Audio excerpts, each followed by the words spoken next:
আছে। পাবনার বেড়া উপজেলার হাটুরিয়া নাকালিয়া ইউনিয়নের চর নাগদাহ সহ বেশ কয়েকটি গ্রাম রয়েছে নদী ভাঙনের কবলে।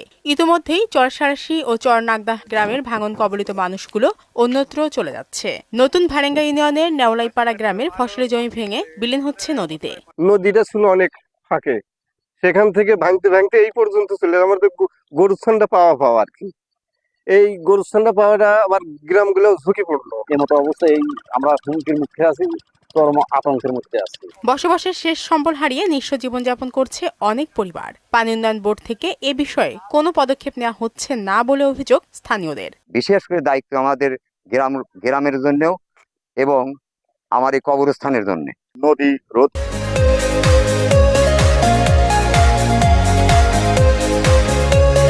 করার জন্য আমরা বারবার আবেদন করতেছি, বস্তা ফালাই আমাদের ভালো হয়। যদি বাড়ি ঘরও ভেঙে দেয় তাহলে আমরা কই যাবো? যেখানে নদী ভাঙতে প্রায় বাড়ির কাছাকাছি আসছে। তবে বরাদ্দ পেলে এ বিষয়ে ব্যবস্থা নেওয়া হবে বলে জানিয়েছেন পানি উন্নয়ন বোর্ডের এ কর্মকর্তা। ঊর্ধ্বতন কর্তৃপক্ষ কর্তৃক 2-3বার ভিজিট করা হয়েছে এবং ওনারাও আশ্বাস দিয়েছে যে কাজ বাস্তবায়ন হবে, এবং কাজ বাস্তবায়ন হলে আমরা আশা করি আল্লাহর অশেষ দয়া হয় তাহলে আমরা নদীর ভাঙন প্রতিহত করতে পারবো।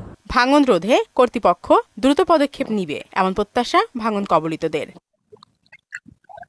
শারমিন স্বর্ণা, মোহনা সংবাদ।